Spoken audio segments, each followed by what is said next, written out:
Welcome, dear friends, at Kardec Radio at 11 p.m. We're here to nourish your soul with new teachings of Spiritism. Today, we're going to be studying on the book Evolution into Worlds, which has come about in English. Exactly. And today, we're studying chapter 1. Yesterday, we had the opportunity of introducing this book to you in the prefaces by Emmanuel and André Luiz. Evolution into Worlds is a book authored by André Luiz, the same spirit author that wrote other books like No Solar, The Messengers, Missionaries of the Light, In the Greater World, and so on and so forth. Of 13 books about life in the spiritual realm, André Luiz wrote specifically 2 of those books through 2 mediums, Chico Xavier and Valdo Vieira. They were living in 2 different cities in the state of Minas Gerais. A 5-hour drive dictated the distance between both Pedro Leopoldo, where Chico Xavier was, and Uberaba, where Valdo Vieira was. Later on, Valdo Vieira and Chico Xavier were in the same city past the publication of these books. But the books, Evolution into World and Mechanisms of Mediumship, are true phenomena in the human literature, because we have 2 mediums who do not talk to each other about the contents and receive the message of even and odd chapters in their respective mediumistic meetings in 2 different days. Chico Xavier was receiving the chapters while being the mediumistic meeting Pedro Leopoldo on Sundays and Valdo Vieira on Wednesdays. And thus came about the book Evolution into Worlds. So yesterday we were studying the preface. Remember, Emmanuel reminds us that this book comes to life to awaken in us, he says in his own annotation, as he said himself. He said to us that in his own annotation, the book comes to awaken in us notions of immortality. So our goal during this day was to feel ourselves as immortal spirits. So everything we do, we recall that we're here temporarily and that one day we'll be back home, and that we cannot waste time chatting with colleagues during lesson time, that we cannot spend our time just playing and have fun, that we need to learn to have fun while serving. Yes, true service is fun, and it's worthwhile doing it. Now, André Luiz himself explained to us in his preface as an observation to the reader. He says to us that this book is not for scientists. No. But Vanessa, it's filled with science. I agree with you. But it's a simple summary that tells us about the evolution of ourselves. This book is about you and I. It's about ourselves, how we came about, how we came to the level that we are. And he says quite clearly that this book comes to console us. It comes so we appreciate the multi-millenary pilgrimage that we have been living in true appreciation for the loving and kind God in our lives, in our destiny towards the stars. Are you ready for today's chapter? Because today we're going to be studying chapter 1. Chapter 1 is titled Cosmic Fluid. What is he going to talk about? I'm not going to read the chapter to you, but excerpts and highlights, but I will show to you slides with pictures that shall foster greater understanding on how we are feeling the scripture. Remember, this is not about simple knowledge, my friends. It's about feeling. Okay? So, Andre Luis, in great synchronicity with Kardec's works, he begins from the beginning. What is question number 1 in the Spirit's book by Kardec? It's about God. He begins talking about our own evolution from the very beginning. God. So let us go there and check it out. Chapter 1, Cosmic Fluid. Here we have it.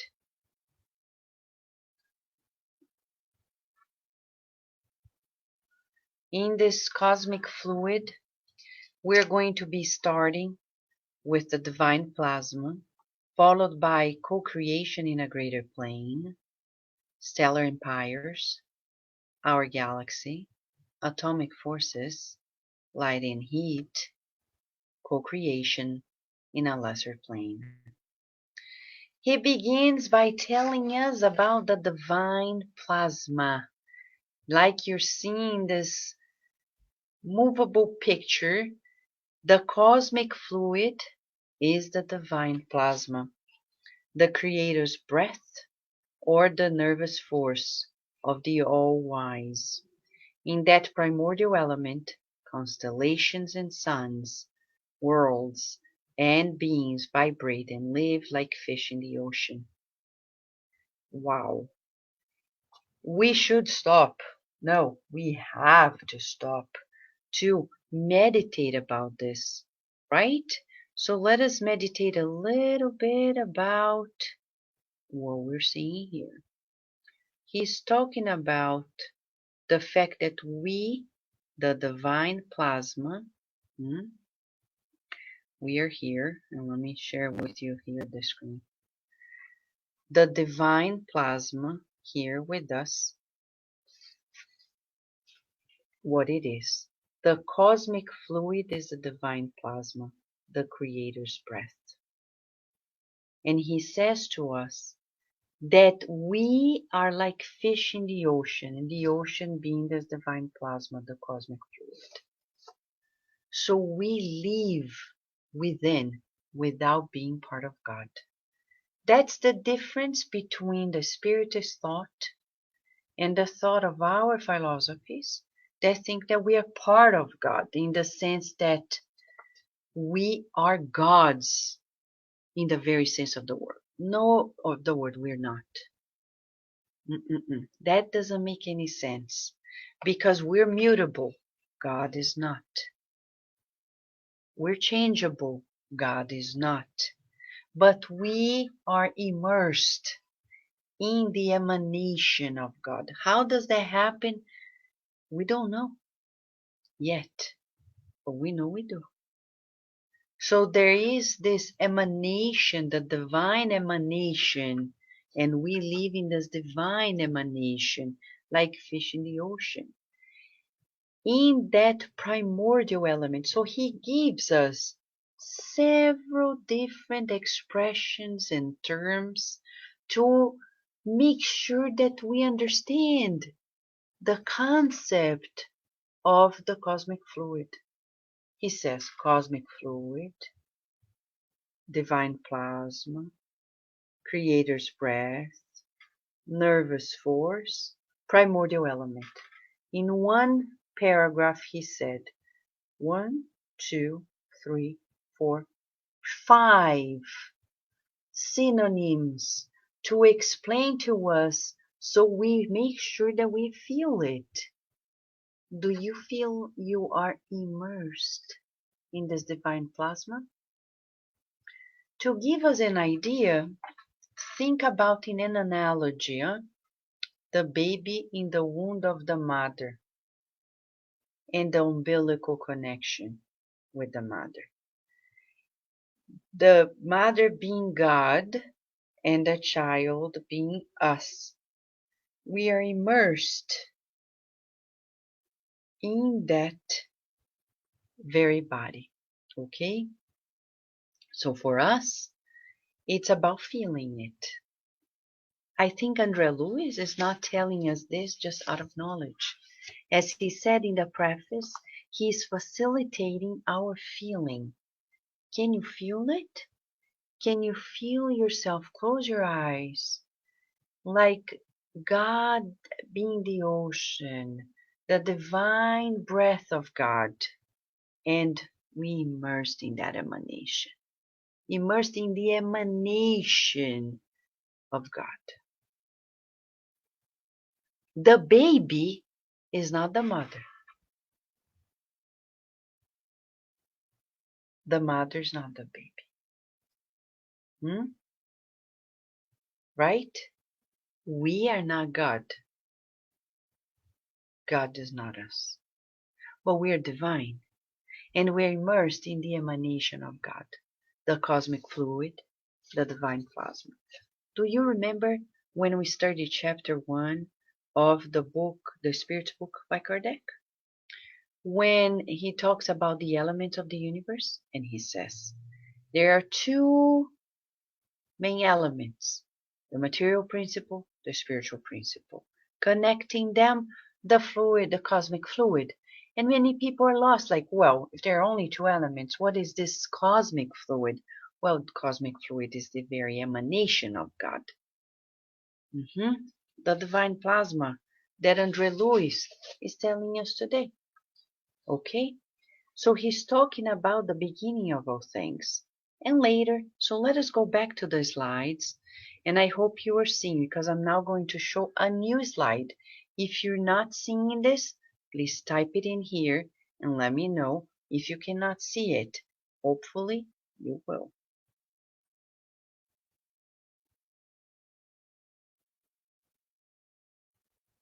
Okay, so here we are. The divine plasma. That's where it all begins. Then next, says André Luiz to us, the co-creation at a greater plane. He says to us the following. Okay.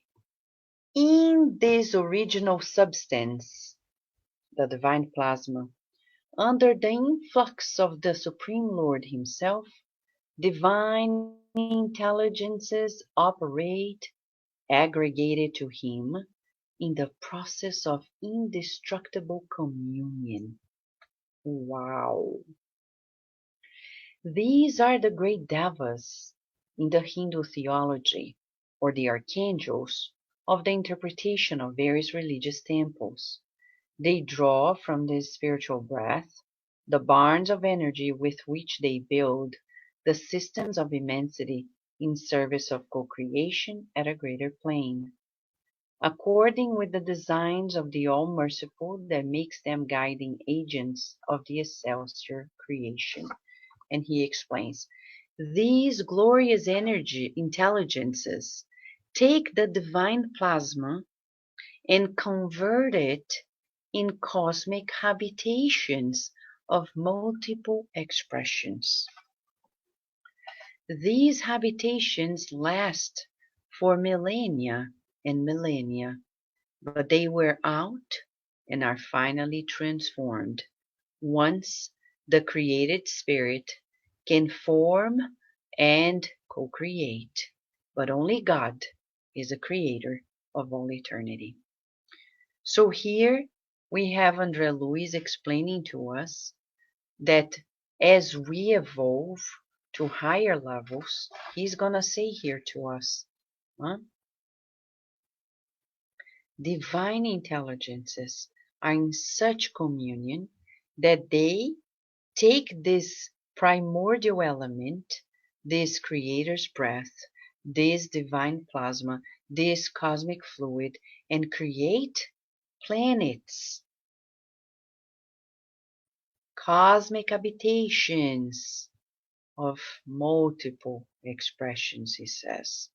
And he says to us that these will last for millennia, but one day they will wear out and be transformed. Okay? Because the only thing that can last or really create is God. All right? So let us think about this. Now they expand to the understanding of stellar empires. Of course, we cannot talk about the creation without talking about the creation of the universe. And he says, due to the work of these major architects, stellar organizations arise in galaxies as vast continents of the universe in evolution, as well as intergalactic nebulae as immense dominion of the universe, and in the evolution in potential state. All of them gravitate around the attractive points with admirable coordinated uniformity. So he says that there is also a celestial engineering that balances rotation and mass, harmonizing energy and movement. Okay, I'll make a pause here because I know sometimes it's, whew, breathe. It's a lot, right? I agree. But at the end of the day, we're talking about 4 paragraphs that he mentioned here. I didn't read all of them. But what is he saying to us? He's saying that God created, gave us the clay of life, okay? And he says, go create. Like a father, a mother to a child, an educator, saying, go, use the Play-Doh and play, okay? But as we grow to higher levels, we create in a greater plane, we're co-creating with God planets, stars, galaxies, stellar empires, as he says. So now he talks about functions in the universe that probably we never thought about. Major architects and celestial engineers. Have you thought about this? No. If you thought you would ever end, you know, this life saying, oh, I don't know what else to study, think about the future. Celestial engineering, enrolling to study celestial engineering, cosmic architecture. Can you believe it? Huh? Right? Thank you, Daisy, for sharing it. So think about this, okay? If you feel that there are architects, engineers of the beyond, who are in charge of the creation in a greater plane. So next time we feel, oh, my life doesn't go forward. I'm lost, I'm abandoned. Think that there are divine intelligences working hard. When I see people sometimes being desperate, oh my gosh, our planet, global warming. Say, of course we should be responsible and take charge, but we're not alone. There is a time in which there is a limit for our free will. Okay? Our free will is not that free. It's not like free running. No, no, no. There is a limit. And we understand it when we study the law of freedom in Kardec's Spirit's book. The Spirit's book by Kardec, third part, when he talks about the law of freedom, he asks, when are we absolutely free in our thought, but not in our co-creation? There is a limit. There is the limit of the other ones. Okay? So there is a moment in which many things will no longer be allowed on the earth. And I know there are many people who don't like the word discipline and order. But in the book Action and Reaction by André Luiz, in the second chapter, he begins the chapter by saying that order is the basis of charity.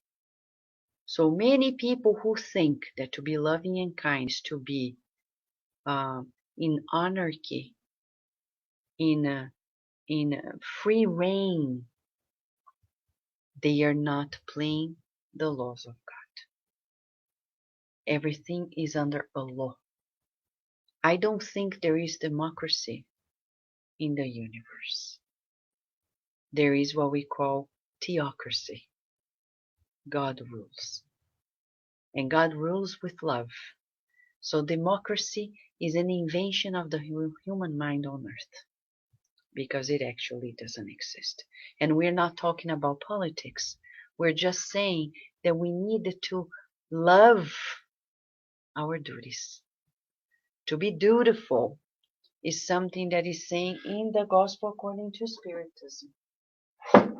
And I know the books may fall apart as I pick them up, but in the gospel according to Spiritism, there is a chapter in which we learn about being dutiful. And for us, says André Luiz also in the book After Death, that to progress, we need to learn how to love being dutiful. It's beautiful to fulfill our duties. It must create joy in our hearts. And if it doesn't yet, it shows how far we are in our evolution. For many people on earth who has a true aversion for order and discipline, those people are far in the scale of evolution, because the more we evolve, the more we love our duties, to fulfill the laws, to appreciate it all. Read the hierarchy of spirits in the Spirit's book. Kardec explains to us that the higher we progress, the more dutiful we are. And to give us a better highlight in the book After Death, I just opened precisely. Carol is here with us, and she surprised me too. Chapter 43, After Death. Duty refers to the totality of morals, laws, prescriptions. And he says that our duties are not identical. They are according to our elevation. And he says this: the more we elevate ourselves, the more duties gain greatness, majesty, and scope to our eyes. So this thing of a hippie society, peace and love, do whatever you like, is not according to the laws of God. We need to love and appreciate serving, working for God, with God, and to God. And you may be asking, but Vanessa, what does this have to do with what André Luiz is saying? Well, he's saying that these divine intelligences are in indestructible communion with God. And Jesus is one of them. He said, I am here to fulfill God's will. So the day I wake up feeling I'm going to fulfill God's will, our lives will transform completely. I will no longer feel like I don't want to do it. I don't like it. I'm going to say, God, if you want me to do it, I'll do it. And I'll do it with my heart. And I will not postpone it. Right? So, he says to us that there are these spirits, mark it down, major architects, celestial engineers who are taking care of it all. So next time you think about the earth, think, how can I help these spirits that are in charge of our planet? How can I help? So the other day I saw in the news that a man in the city of São Paulo, in 5 years, he planted thousands of trees. And then he transformed a whole area of a city by planting the trees on his own. Now we have 25,000 trees where there were only 13 to 15. He transformed the whole area, the environment, boosting not only the quality for humans, but for all the kingdoms of nature. That person is in synchronicity with those of higher co-creation that are taking care of our planet as well. So I'll give you a challenge as homework for me too in the next 24 hours. Hmm? Let us observe this. How am I? That's the question for all of us. Huh?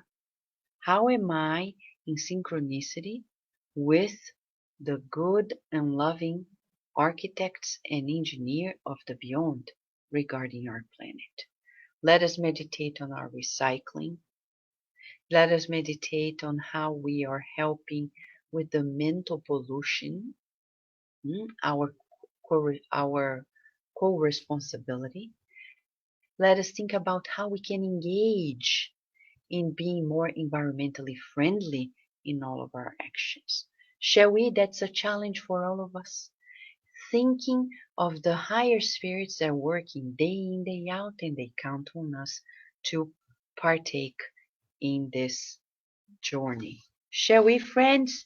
Now let's go back to our beautiful slides that shall lead us into greater understanding. Okay? So, we studied the stellar empires. Okay? Now, we would like to study the next topic. Let me just check it out here and see. Hold on, friends. I'm just double checking the system to see if it's working for you as much as it's working for me here.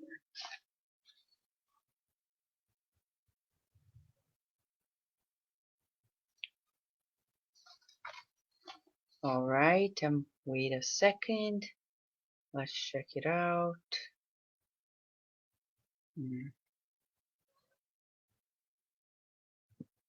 Okay, so let us see here.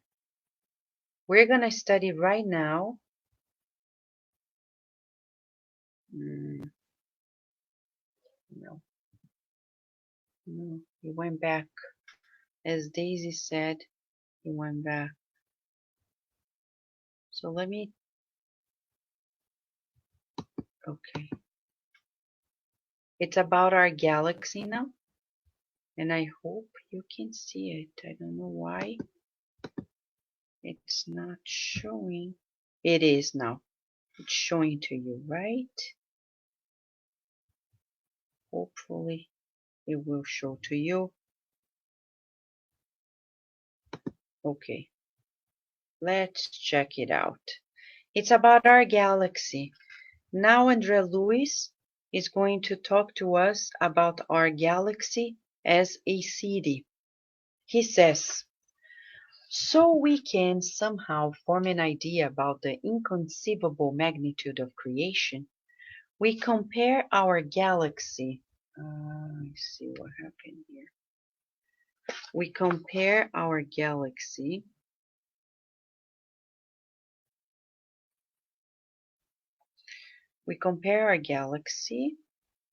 Sorry, friends. I'm just trying to make sure that you're seeing what I am seeing here. Okay.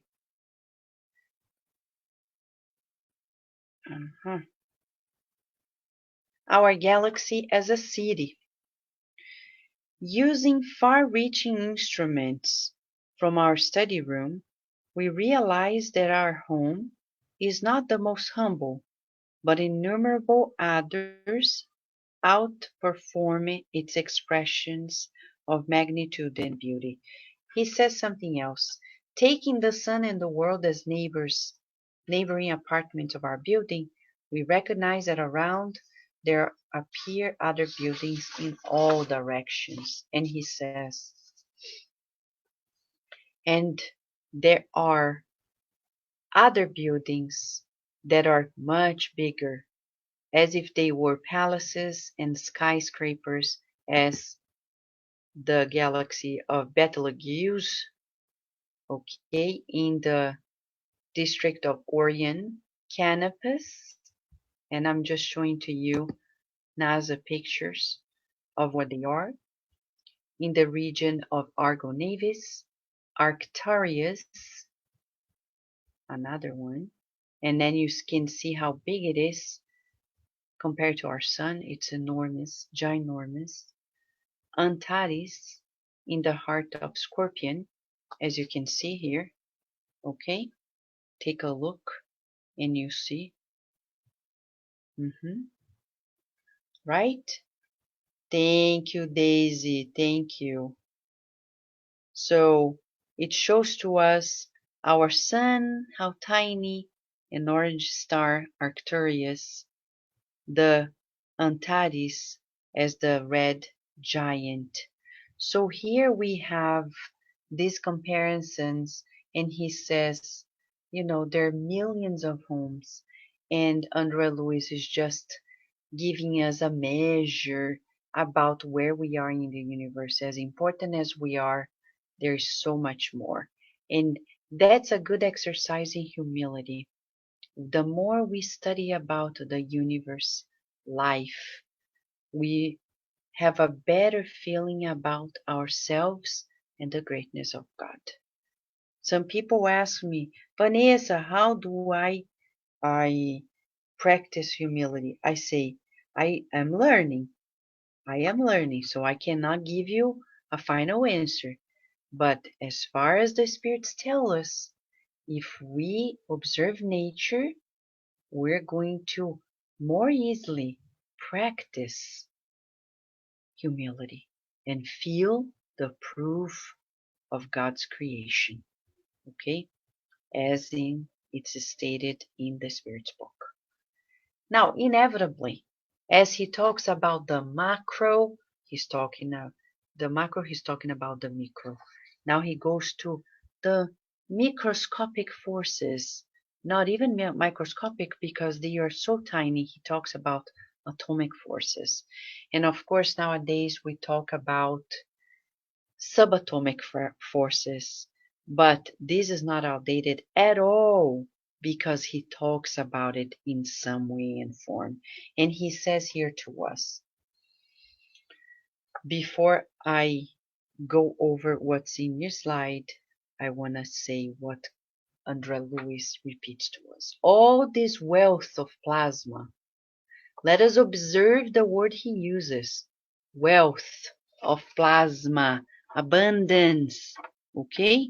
Abundance of plasma. In the rows of creation stands at the foundation of corpuscles, under radiation of mind corpuscles, and radiations that in the current state of our knowledge. Although we are outside the physical plane, we cannot define the multiplicity and the configuration of it all.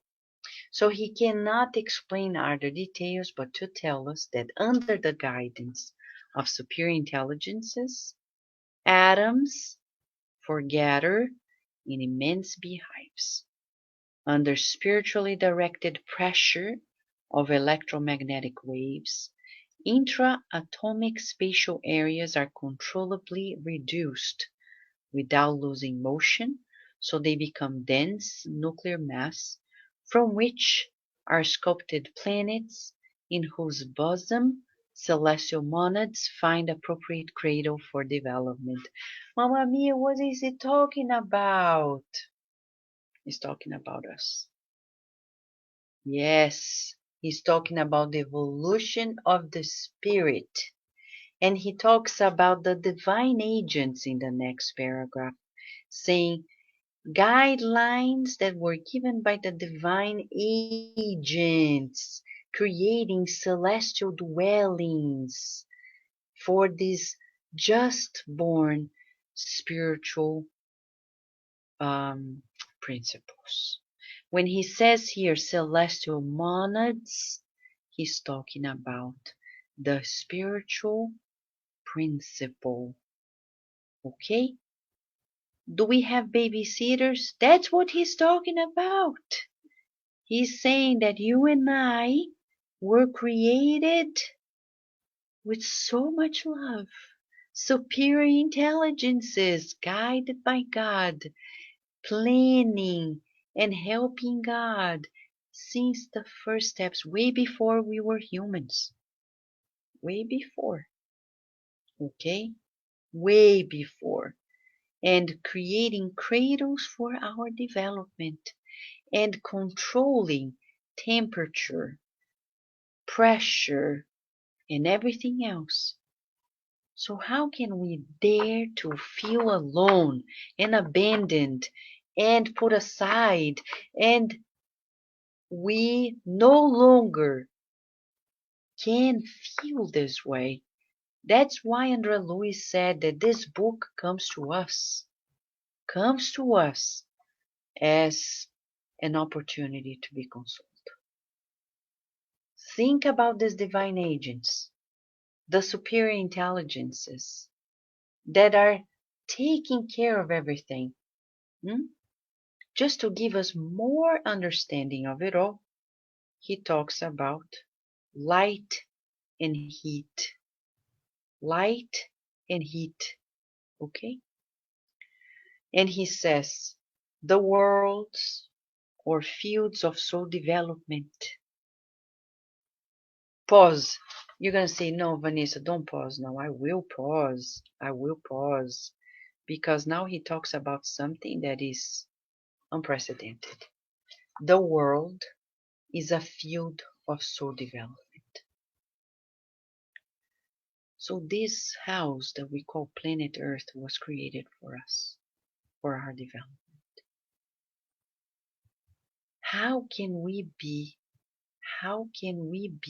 at any point ungrateful? This book makes us appreciate life, makes us appreciate ourselves even more, makes us appreciate God's creation, His loving care. You see why André Luiz is not writing this book for scientists. He's writing to humans. I'm not saying scientists are not humans, but he's not writing for a category of thinkers. He's writing to you and to me. He's writing to all of us. He's writing so we understand the beauty of our lives. So, planet Earth was created so we develop ourselves. How can we dare not to feel it, my friends? How can we? Right? So let me double check here what's going on with the slides. Mamma mia, what's going on here? Come on, my friend. Come in. Let me see. Yep. Let me go back to the slides so you can see it all much better.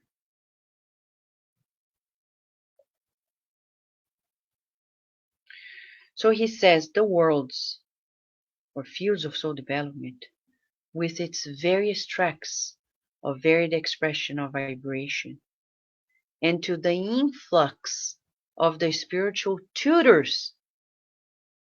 They are cherished by rays of light and heat, not to mention forces of other nature that are sent by the cosmic space onto the earth and human beings in order to assure them stability and existence. So think about this. Now he's giving us another category of spirits that are taking care of it all. Spiritual tutors. That means that you and I are under the care of these spiritual tutors. Did you know it? No, but now you know it. And that means that we needed to be more mindful of their presence. I would recommend, as Mentor Joseph recommends to us often, says, next time you're lost, not feeling well, raise your thoughts to the good spirits and ask, what do you want me to do to help you? Because they are the ones who have the divine plan at hand, and we are still growing into it. So if we're humble enough to just surrender to it all and say, I will fulfill it just because I love being dutiful and I am learning how to fulfill my duties. So spiritual tutors, divine intelligences, God Almighty that sends these messengers, let me help. And he's saying that the light and the heat in our planet, they are emanated by these spiritual tutors. And then you say, but Vanessa, how does that happen? Go back to the Spirit's book by Kardec. There is a footnote, okay, in which he says that in the sun meets divine intelligences, pure spirits, their beautiful thoughts radiate, and the byproduct of it all is the light and the heat that comes to the earth. So next time you look at the sun, think about the loving spirits, the divine tutors, the spiritual tutors. Right, Liber Moraes? So true. That's why Emmanuel often recommended to Chico, wake up with the sunrise. And it's in one of André Luiz' books as well, the recommendation. Put yourself forward in facing the sun that is rising and in an attitude of surrender, say, may in this day, I fulfill my divine duties as you are. May I fulfill my divine duties as you do, telling the divine tutors. What about us? You may be asking. This is where our dear André Luiz starts to tell us about where we are. We are co-creators in a lesser plane. Okay? It's the plan of co-creation in a lesser plane. What is it? We're learning to co-create our spiritual and physical bodies. How so? He says, on a similar basis, the human intelligences, us, that are at our level, use the same cosmic fluid, which is in constant movement in the universe, for the co-creation in a lesser plane. Okay? So, they assimilate the corpuscles of matter with, hold on a second, friends, with their own spiritual energy, thus,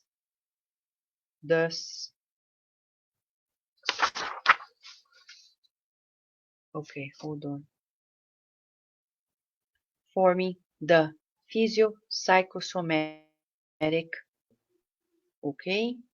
So this is us, friends. This is us. This is us here learning that we use this divine plasma to create our perispirit and consequently our physical body. Did you know that you do it? Yes, but we do. We're co-creators. Without noticing, we're doing it. So we go back here. We're going to see that our dear André Luiz is reminding us of the beauty of our own co-creation. So we be more mindful of it all. Let me go back here since the slides have put a pause on us. I don't know why we're still seeing the same slide. It's probably a glitch of the system. But Andre Luiz is telling us that by using the universal cosmic fluid, we are seeing, we are creating our physio-psychosomatic vehicle, okay? And through that, civilizations happen in the world. And thus we create, he says, our darkened infernal purge generated by unbalanced or criminal minds, or we're going to create better things. These are agglutinations of short duration under the same principle of command in which the major intelligences shape the larger microscopic buildings that defy the passage of millennia. Meaning that our creations are in some way temporary. Okay? They are temporary. So for us now, it's a question. How are you co-creating? How are we co-creating in our lesser plane? Are we co-creating health or are we co-creating disease? What are we doing? Are we co-creating health or are we co-creating disease, my friends? That's an important question for us to ask before we move forward. We cannot. Okay, I know what is happening here.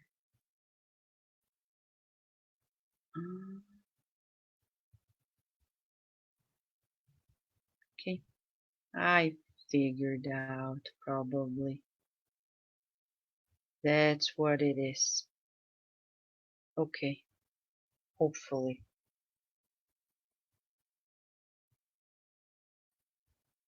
Hold on, friend. Okay, so here we are asking ourselves, how are we co-creating? Are we co-creating health or not? Or illnesses? Are we co-creating beauty or are we co-creating true health? And you may be asking, but Vanessa, how do I co-create true health? Well, go to the Spirit's book again. You want me to read it for you? I will read it for you. If you go to the end of the book, the Spirit's book has 1019 questions and answers, right?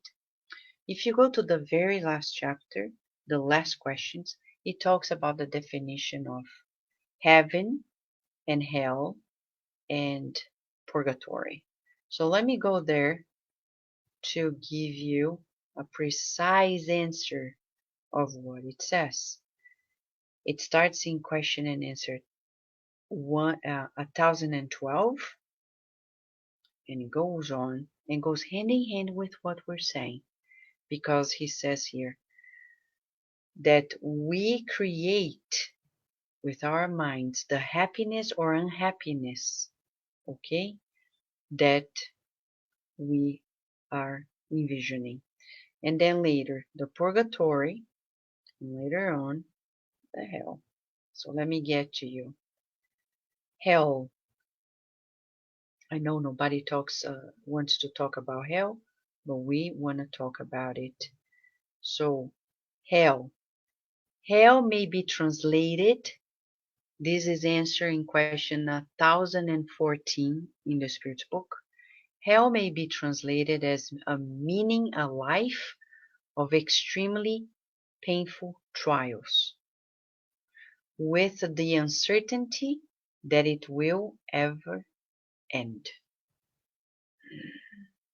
So if I am living a life feeling like the uncertainty is never going to go away, you're living hell. In hell right now. It doesn't happen in the afterlife. But Vanessa, we don't know many things, so we're always going to be in hell. No, it depends. The Spiritist teachings, they bring to us the good news. When Jesus came to bring us the good news, hell disappears. And you know, I wish I had a song that I've been singing with Virginia in Portuguese. I'll sing to you and promise to translate a little piece, just so you feel it. Dê sorriso só, sorriso aberto, sorriso certo, cheio de amor. Quem tem Jesus gosta de cantar, vive sempre sorrindo, mesmo quando não dá. Tropeça aqui, oi, cai acolá, e depressa levanta e começa a cantar. It talks about giving a smile and singing, and if you have Jesus in your heart, you're going to be singing in spite of tripping, in spite of falling, you're going to quickly stand up and continue singing. And that's precisely what Jesus told in chapter 8 of the book Good News by Humberto de Campos to Bartholomew. Bartholomew, those who know of the good news feel the joy, the hope, and the courage. No longer uncertainty is in our minds, because I have the certainty that everything shall pass. I don't know when and I don't know how, but I know it will pass. And for that reason, hell disappears from my life. Because certainty will never, uncertainty, this extreme painful trials with the uncertainty that they will ever end will never happen to us, because it depends on our encoding. I will no longer encode the uncertainty, because I know that there is always another day, and that one day things are going to change. Okay? So now with André Luiz teaching us that we're co-creating our spiritual body. And if people ask, what do I do? Create health. Not in the physical. Integral health. Integral health is holistic, multidimensional. It doesn't think of the physical body alone. It's not materialistic.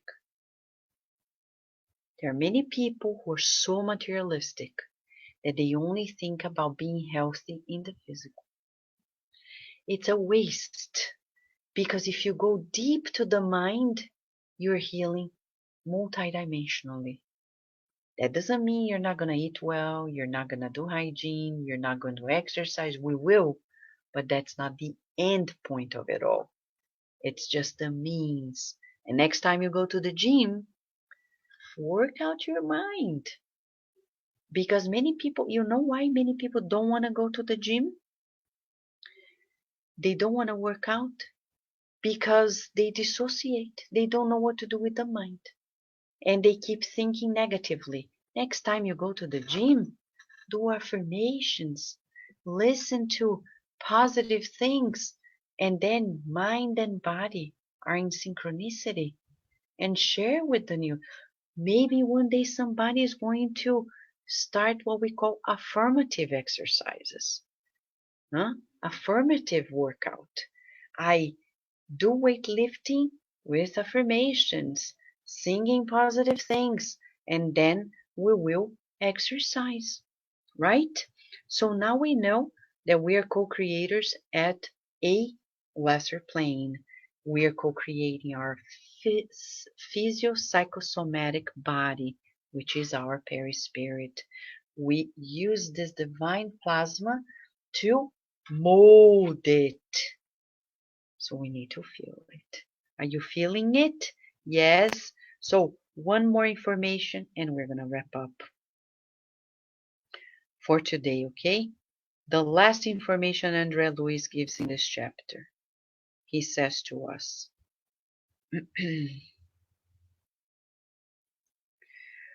co-creation at our lesser plane. Civilizations that encompass the incarnate and discarnate civilizations of the world, agglutinations of short duration, and we create our hell or our heaven. At the end of the chapter, he turns to us and says the following.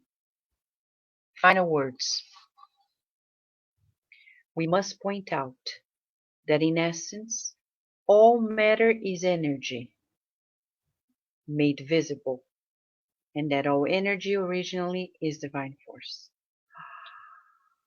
That's where matter and spirit are unified.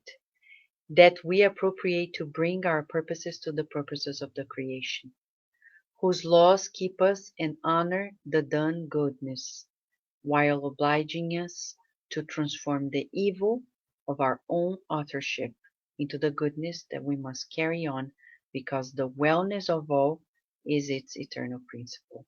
Therefore, we observe that the cosmic fluid and divine plasma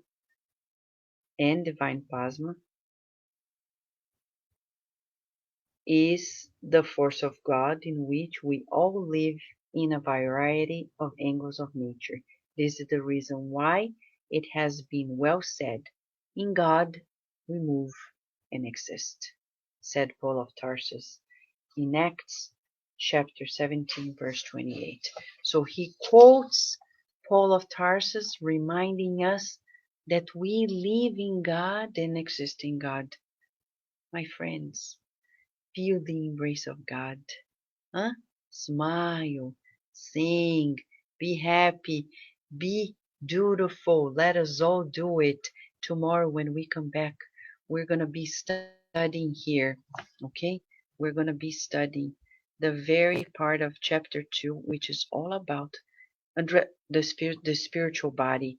Since he told us about our co-creation as the spiritual body, and I will show the slide to you of the topics of tomorrow for your preparation, okay?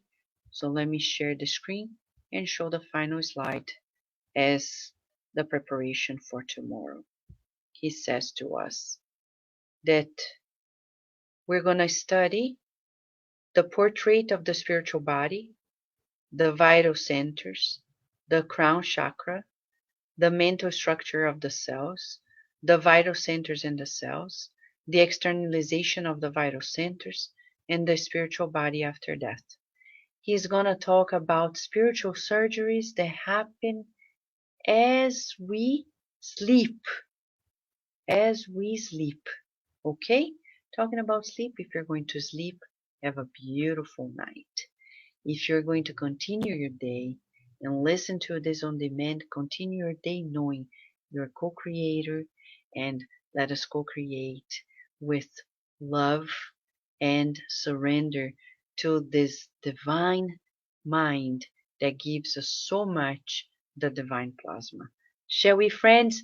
A big hug of gratitude, and until tomorrow, God willing,